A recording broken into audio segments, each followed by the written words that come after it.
do you see? What are you doing? Why are you still in bed? It's 2 p.m. Welcome back to 6 Degrees of Cats, the world's #1 and only cat-themed culture, history, and science podcast, in which I, Captain Kitty, aka Amanda B., and my feline co-executive producers Binky, Snuggles, and Peanut navigate the weird, wild world from the past to the present with the help of an exceptional array of guest experts. All aboard!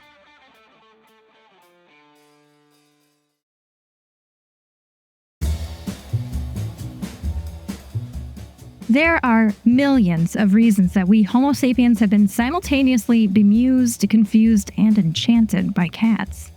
Obviously, I wasn't there, but I'd wager that truly it was love at first sight.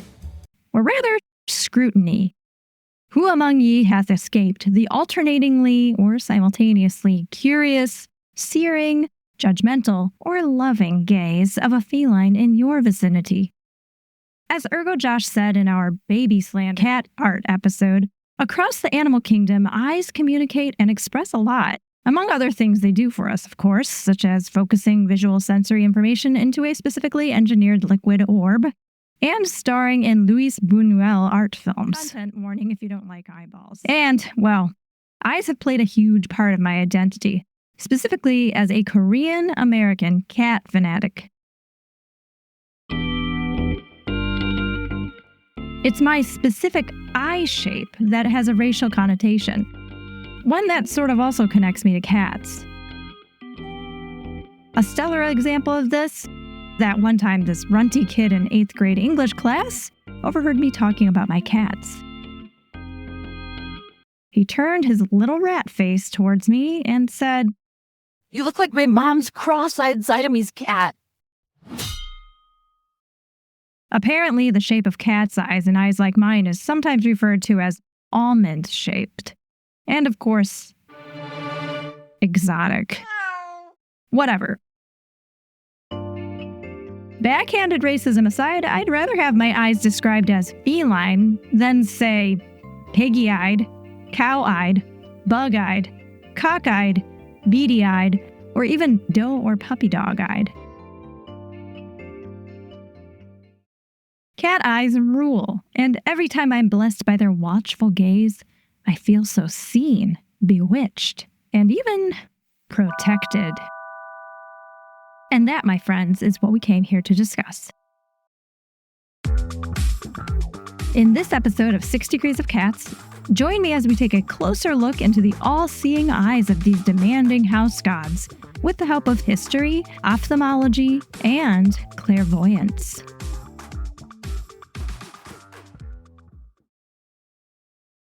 If you rank facial features in an order of expressiveness, I'd say that eyes are #1, and that's a design feature, not a bug, it seems. According to brain researchers, specific regions in the brain activate depending on the type of eye contact we encounter, which reinforces the important role of eye contact in communication. One of the tests used to locate where one falls on the autism spectrum is a scale that invites people to assess a person's feelings based on only the expression of the eyes. This priority in communication isn't just for humans, of course, which animal behaviorists and zoologists have well documented through studies on intra- and interspecies eye contact. Within the animal kingdom, I think there's something especially otherworldly, magical even, about cat's eyes, though.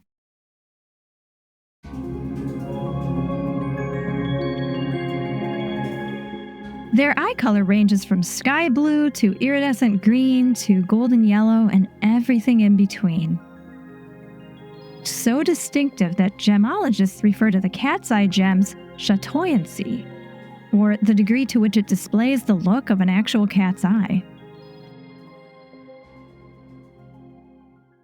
And their shape, which is apparently similar to mine. Thanks, rat face.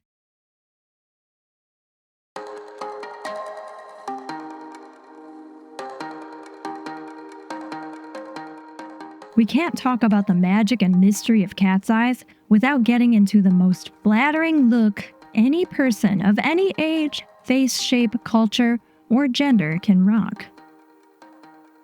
That would be the cat eye.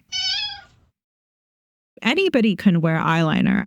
I think what's important is how you wear it. Now, the title cat eye, the concept of cat eye, just derives how the eye is framed. I can think of no better expert on this than my next guest, who literally wrote the book on the cat eye.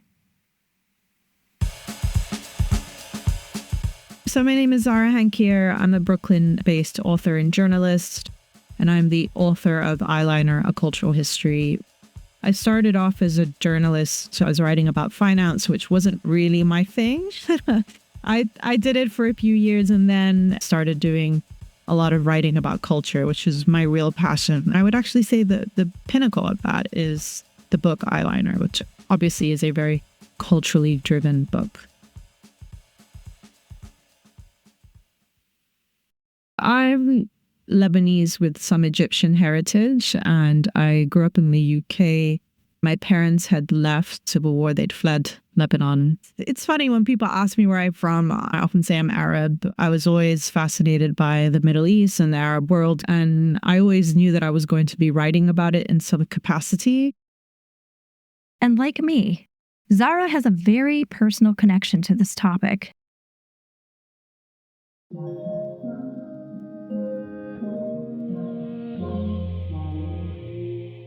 To look at it simply as makeup is very reductive. My introduction to eyeliner was actually through my mother when we were living in the UK, and she had 6 kids and she was very worried about her family back home. She would still make time every morning to apply her eyeliner, and she would do it very ritualistically. I would look at her in awe because I was a little girl just thinking, oh, look how pretty mom looks.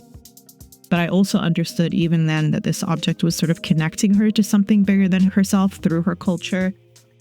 And when I do put it on, I feel like in the same way my mother was connecting to her culture, I'm connecting to my culture as well from a different place. I feel like I'm adorning my face with my heritage.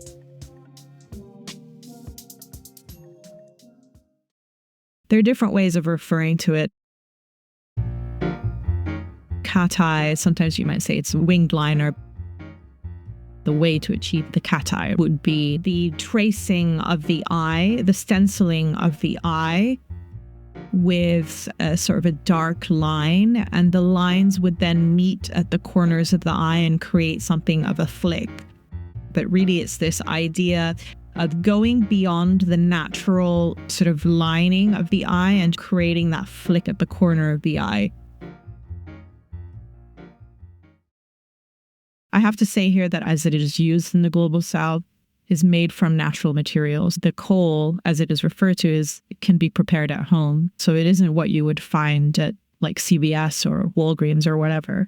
It's actually made from materials that you might be able to find, in the backyard or like in a garden or through nuts or through just so many different types of natural materials.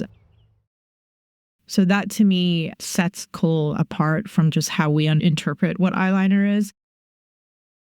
Kohl. It's spelled K-O-H-L.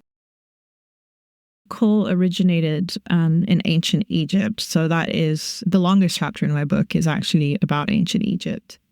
And it was used, as I mentioned, for purposes that go far beyond the aesthetic. And it was also worn by both women and men, which I think is a really important point. This idea of makeup and beautification is so often tied to women, whereas kohl and many other forms of adornment actually would be used by both men and women throughout the centuries and across cultures. And the utility of the cat eye is not just skin deep. The materials used had a medicinal benefit. Part of the reason also, according to many studies, is that some of the materials used would provoke an immune response in the eye so that could then treat any ailment such as conjunctivitis or bacterial infections, and could also protect against things like the sands or the glare of the sun and things like that. I would say for sure that the way that coal was produced in ancient Egypt has persisted over the centuries. So similarly, people would burn materials today in different parts of the global south and create coal from the soot of that burned material. Now, really, it depends on the materials used in terms of sort of how medicinally useful the eyeliner can be on the eye.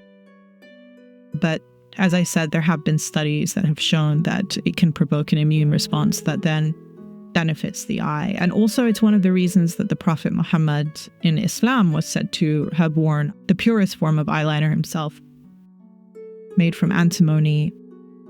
He used it also to treat his eyes medicinally, and that's why many Muslims today continue to wear eyeliner, both men and women.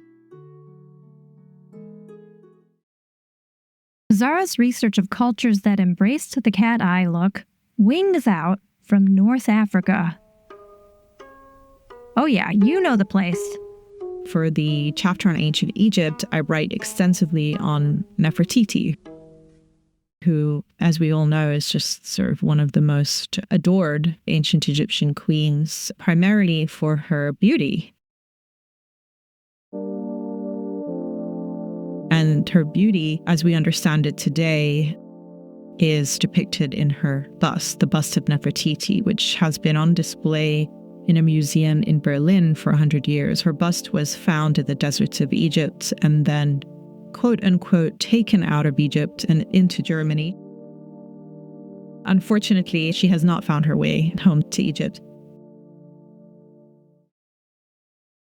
Her eyes are lined very distinctly with coal. Over the course of 100 years, her image has been used to evoke this idea of the quote unquote exotic look.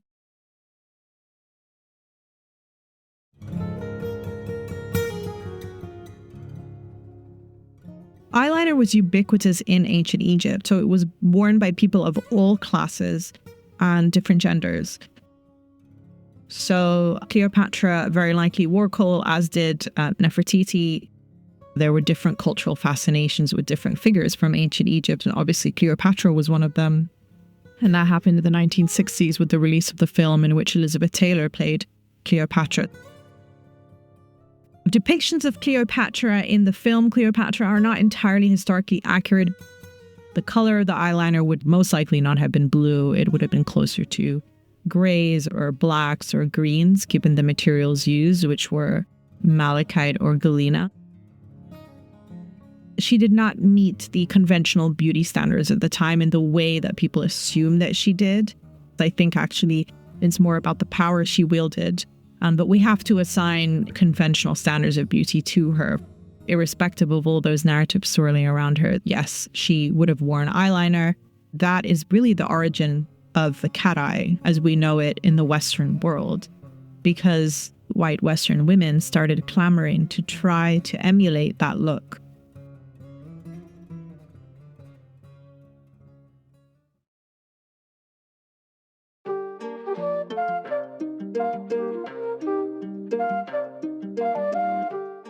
As with all things we discuss here on 6 Degrees of Cats, there's so much more to the cat eye than what meets the eye.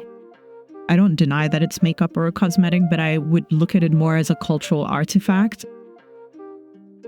I traveled to 6 locations for my book: Chad, Jordan, Los Angeles, actually, to write about the Mexican-American Chola community, to Berlin to visit Nefertiti, to India, and then also to Japan. So that to me was really interesting, just to see how culturally different these places were, but still had this idea of protecting the eye. And that's why we had the ancients literally mimicking cats' eyes to harness their powers, right? Forgive me for saying this because I hate using puns, but I'm not drawing like a very clear line in between the two. I think it's spurious, but also it could just not be very deep. Like it could just be that at some point somebody said, oh yeah, these look like the lines that would line a cat's eyes, you know? So no connection to cats at all? Egypt? Bust that? Really, who knows? I do think that there is some overlap there between how cats were revered as a symbol of protection, because eyeliner was also viewed as a symbol of protection. And they also symbolize sort of grace and poise and that kind of thing. So some of those themes can be seen in the use of eyeliner too, like sort of the idea of it being protective, the idea of it being associated with rebirth or fertility. So I definitely see an overlap there. Although I will say it's not clearly known why ancient Egyptians felt that they had to line their eyes to in some way protect them.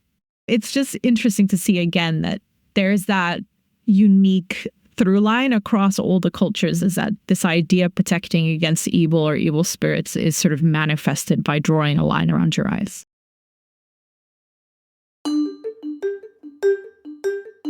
Well, I guess the line drawn between the cat eye and literal cat eyes is a more modern thing.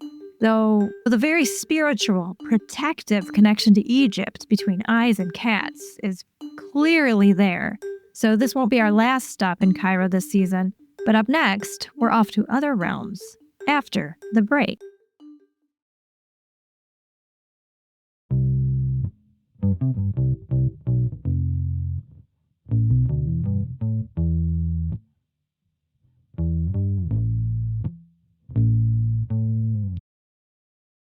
Before the break, thanks to Zahra, the connection between eyes, cats, and protection came into focus, regarding which our next guest has a very unique perspective. In a very broad sense, I think of dogs as being kind of the keepers of people and cats being the keepers of the space that they live in. That was an actual expert in these kinds of things. My name's Alicia Halloran, and I'm the founder of Healing Habitat. It was cats that brought me into all of the healing work that I've done. I started working in healing touch for animals. So healing touch is a certified healing technique. Many nurses do healing touch. So if you're ever in the hospital, you can ask for a healing touch practitioner, just as a side note. And through healing touch, I had met a woman who did healing touch for animals and then animal communication as well.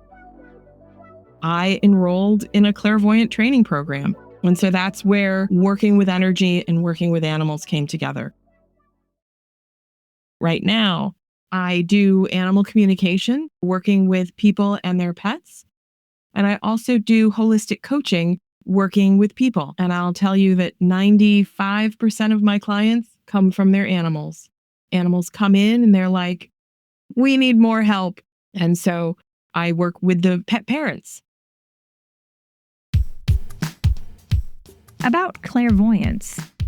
That falls into a category of what some might consider esoterica, or as Dr. Ali Alomi in Season 2 helped us understand, the occult, the hidden.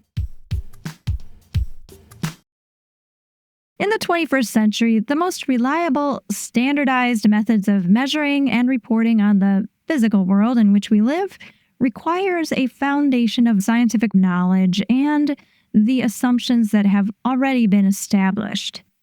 I don't dispute this. And, I also think, hey, it can't hurt to keep an open mind. Now, don't worry. I won't be handing over my life savings based on what one person claiming to be psychic says. That's not even what Alicia's work is all about. I'm not a medium. A medium is a totally different form of energy work. It involves channeling, and I don't channel.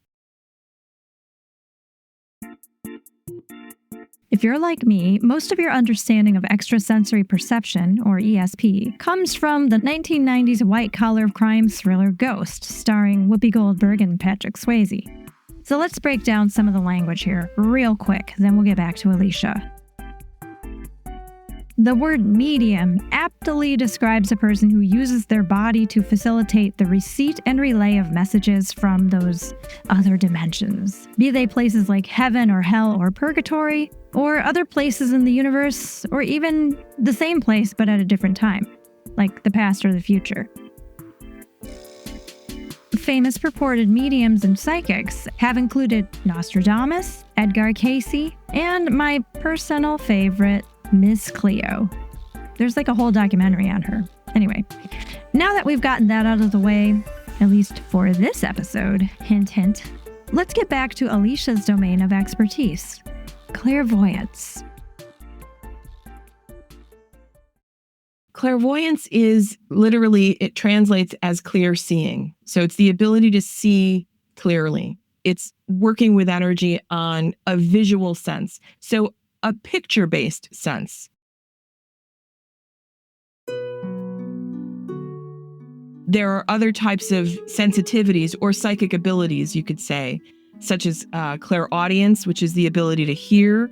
So hearing guidance, hearing voices, things like that, or clairsentience, that you're able to feel the energy.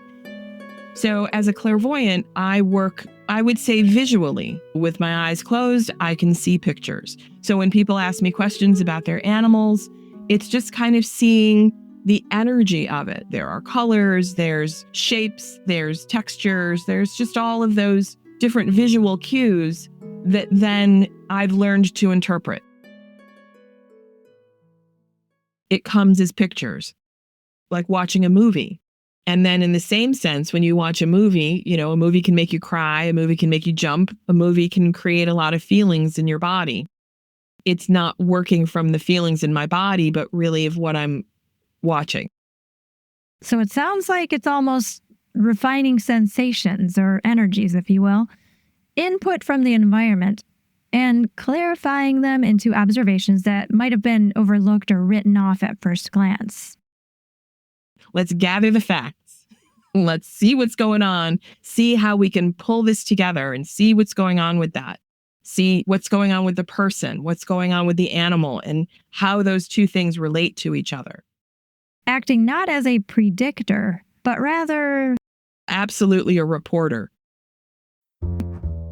Clairvoyance really works from a space of neutrality. I don't use empathy at all. Somebody says, you know, my cat just died and I'm really sad. And empathy is like, oh my God, I remember when that happened to me. We have a lot of feelings. And to be able to not match those feelings is one of the most important parts in working with people and their animals or people themselves. There's a lot of really heavy energy in that. So to be able to have neutrality about it is so important to me. I think we could all stand to cultivate some more clairvoyance in our lives. Now that we have some clarity around this, let's talk about the cat stare. You know what I mean. Is it cats' natural clairvoyance that allows them to be our house guards? I think that cats have a level of mystery to them, but a lot of their mystery is that they don't care. Like, they're really neutral. That neutrality helps bust through a lot of the noise obscuring the signals that we humans are missing. So cats are very much about where they live. One of my cats, I always referred to him as the house manager. He did patrols at the end of the day. He'd walk around the whole house and then he'd come to bed. Any workman that would be in my house, he would be right there next to them, like supervising. So that sense of being in charge of the space, that's how I've always seen cats, that they are very aware of not just the people in the space, but the energy of the space. So that's a lot of the, staring up in a corner, just looking. That's a very cat thing. And that's energy. So people ask, is it ghosts? Is it entities of any sort? You could say that, but I really think it's just much more the energy. Closing portals, working the energy of the space. Keeping it grounded is another part of what cats do. They keep the energy in the space, connected to the earth, and in motion.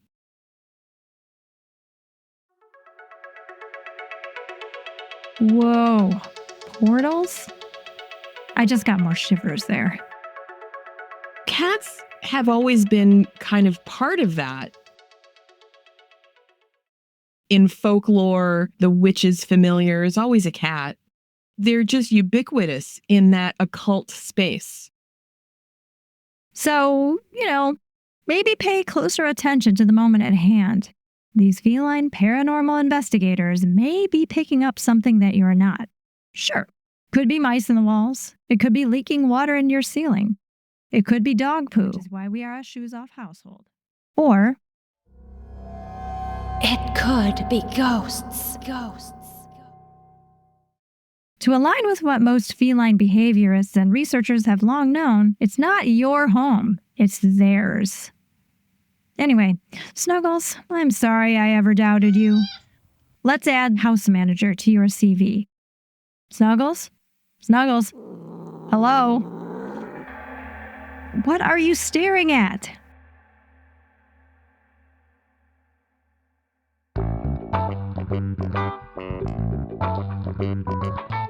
We've established the ways the cat eye is integrated into our aesthetics and how possibly those beautiful twin channelers of light might bring protection into our homes. I'm curious, though, what's actually going on with their eyes physiologically?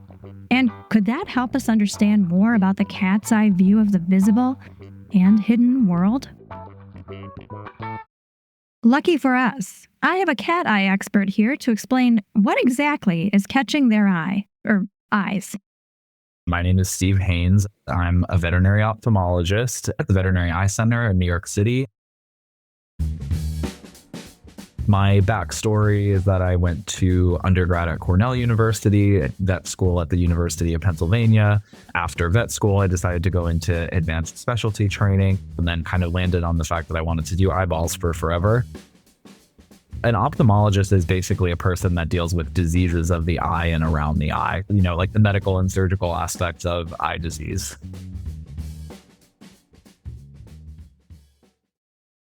Dr. Haynes obviously sees the obsession for all things cat eye across history.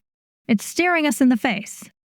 I think that the reason that cats' eyes are so endearing and people are so attached to them is because they are more prominent than a lot of dogs' eyes are. A lot of that has to do with the fact that their orbit, which is their eye socket, is structured a little bit differently, and just the size of their eyeball is a bit bigger comparatively than a dog's would be. From one cat breed to the next, too. You have your brachycephalic or kind of smush-faced cats that kind of have the more round, protruding eyes versus your standard domestic shorthairs that have kind of that more almond-y appearance. It's irrefutable that cats are picking up on things beyond humans' capacities. From a physiological standpoint, though, how exactly are they doing that? Is it clairvoyance? I don't know about supernatural or anything like that, but what I can tell you is that they definitely do see things differently than we see it, especially when you think about a phenomenon called the critical flicker frequency. The what now? The critical flicker frequency. Yeah, it definitely is a super complicated retinal physiology topic. How they experience it is likely very different than we do. Easiest way to kind of think about this is imagine that you're sitting in a room and someone is standing next to the light switch and they just keep flicking the light on and off. And then as they keep flicking it on and off, the time between the on and off gets faster and faster. Eventually, if there was a person that had a superhuman fast switch, it would get to the point where our brains and our eyes would not be able to actually differentiate between the on and off. So it just perceives like a regular beam of light rather than a flicker. So that's what the critical flicker frequency is. Maybe this is where their extrasensory perception comes in. Those are my words, not Dr. Haynes, I hasten to add. In cats, it's estimated that they can parse out changes in movement roughly 3 times higher than in humans and see things differently than we can, just because they're able to kind of track things in a way where they have like an increased frequency, basically, that they can see up to until that flicker becomes just a regular beam of light. So if there are, say, beings out there that are moving at a frequency or speed we humans just can't pick up, like a bug or a tiny movement in the building or ghosts. There could totally be things that a cat is seeing, whether it's like a flicker or whatever, that humans just physiologically can't. So that's what I feel like has to be the answer to, is my cat staring at a ghost? Because it feels like this is the, it's something that we can't perceive as people. Anatomically, physiologically, that frequency is something we can't accomplish, whereas they can. Not for nothing, they can also see better than us at night, which is when most paranormal activity happens, just saying. It has to do with the size of the structures within their eyes. So the diameter of their cornea, which is the clear window at the front of the eye, and of their pupil, which is kind of the hole inside the eye that the iris, which is the colored part of the eye, surrounds. Those areas, both the cornea and the pupil, are much larger than in people. Let's say the pupil is completely dilated, both in a person and a cat. A cat is able to take in much more light into the back of their eye than a person is. So in that sense, they're able to kind of illuminate their retina a little bit more efficiently than we are. The other big thing is that most cats have this reflective surface in the back of their eye, the tapetum lucidum. It's the same kind of thing if you're driving at night and you see a deer in the headlights where they have that green reflective surface in your high beams. And what that does is it basically helps reflect light back onto the retina. Again, not only is there more light going into the cat eye because of the larger structures, but that tapetum helps actually like self-illuminate the retina to then provide even more light to those neurologic structures to help them see in the dark more so than a person. They just have supervision powers, right? Humans can basically see at a greater distance than cats can. Wait, we see better than cats in some ways? When we think about people's vision, we think about it being 20/20. Meaning that if there's something that's 20 feet away, then a person with normal vision should be able to see that thing at 20 feet away. I don't remember the exact numbers off the top of my head, but I know that their vision is worse in that regard. My cat is nearsighted? I believe if we can see something at 100 feet away, then cats need to be 20 feet away in order to see it. They also have this interesting phenomenon that they're like way more nearsighted when they're kittens. And as they kind of grow to adulthood, their skull shape becomes more adult and kind of the position of their eyes within their skull becomes more normal. They become more of what's called emmetropic, which means like not nearsighted or farsighted, somewhere right in the middle, like the Goldilocks zone. So when Snuggles, our apartment sentry, fixates on something in the house and tracks it, she may see something we can't see, or she might just be trying to see better. It gets complicated because they are, in a sense, more nearsighted in that way, but in the same as people, like the degree to which an individual cat is, near or farsighted compared to the general population is such an individual thing. Should I get Snuggles some little prescription eyeglasses? It'd make my life a lot easier if I could have a cat walk in and, read the chart in the same way that we do when we go to the doctor. But they unfortunately can't do that. I guess until then, we can't entirely rule out ghosts.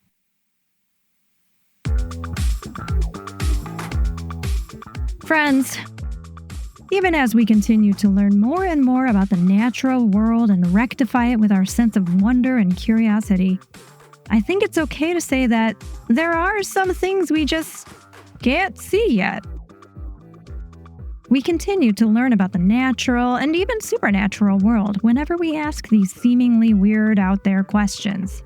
Heck, in the animal kingdom, we've discovered that bees dance, bats and dolphins use echolocation to zero in on the formerly magical radio waves that the scientific community didn't accept existed until the late 19th century, courtesy one Heinrich Hertz. So, why not clairvoyant cats? Regardless of your stance on if, say, wearing cat eye imbues anything beyond powers of attraction, or if cats do actually see ghosts, I think we can still agree with the wisest of our ancestors, the ones who first noticed the good energy that we bring into our homes when we welcome and take care of these little home security detectives. Speaking of, in the next episode, we'll keep investigating these spooky critters and what other things their mighty eyes might spy. I want to thank my wonderful experts, Zahra Hankir, Alicia Halloran, and Steve Haynes. while the opinions are definitely my own, the research and work is theirs. If you'd like to learn more about them, please check out our show notes, which also includes the references and research that went into this episode. If you loved it, please tell all your friends about this wacky podcast that's, and I quote, the Radio Lab of Cats for Cat People. Shout out to Jenny of the Cat Museum of NYC. And if you feel so moved, please give us a 5-star rating and a positive review on the platform where you listen, be it YouTube, Apple Podcasts, Pocket Casts, or Pocket Casts, whatever. We're so grateful to all our supporters on the Captain's Log, which is our Substack, and Ko-fi, or Ko-fi. How does that even get pronounced? Anyway, for the cost of a cup of coffee, you help us stay afloat. We really appreciate you. You are the apples of our eyes, including our cat's eyes, which are watching your every move. Because remember, everything is connected.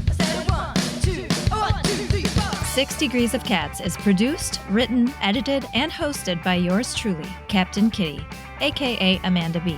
Please subscribe to our mailing list by going to linktr.ee/6degreesofcats or look us up on all those social media platforms. You'll be first in line for the extra audio and more treats if you connect with us there. All episodes are dedicated to the misunderstood, the marginalized, the resilient, and the weird. And of course, all the cats we've loved and lost.